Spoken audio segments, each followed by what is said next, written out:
Check.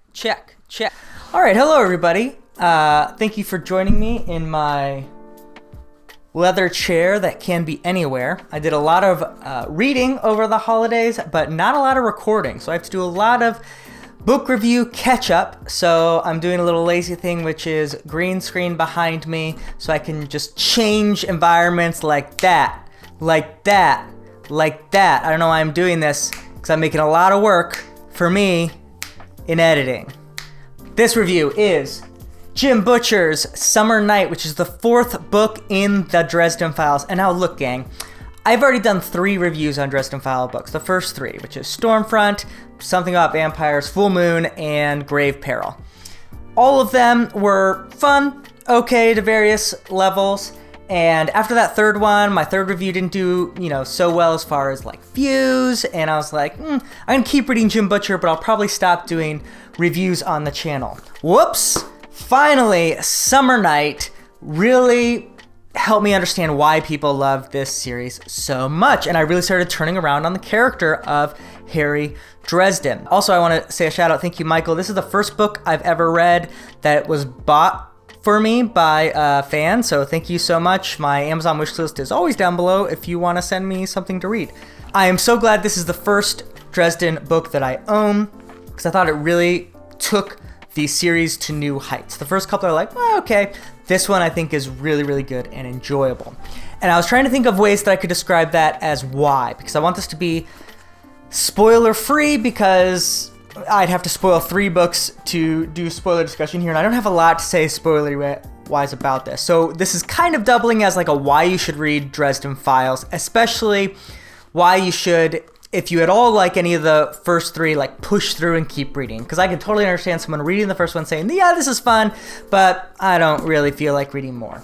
A couple of things that I found really enjoyable about this.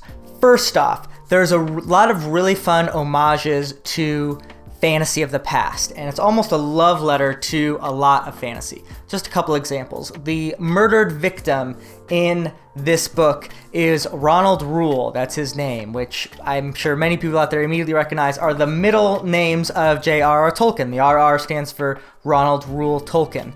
And so I just think that's a fun little call out.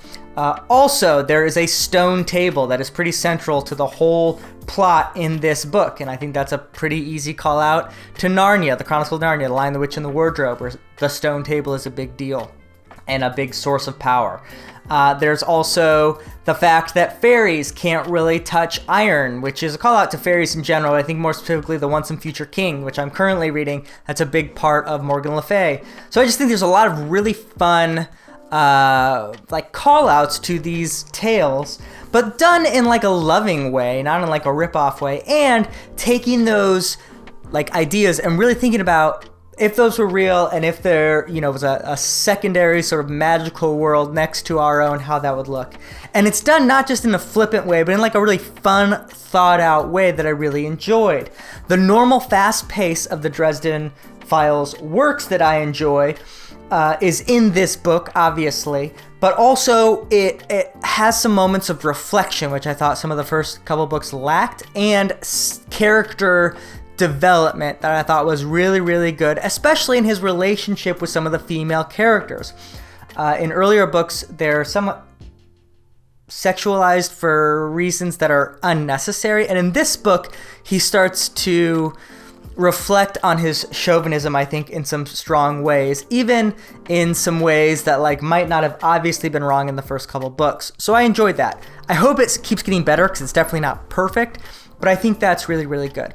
Finally, I think the way that magic is dealt with is really, really cool and unique in this book.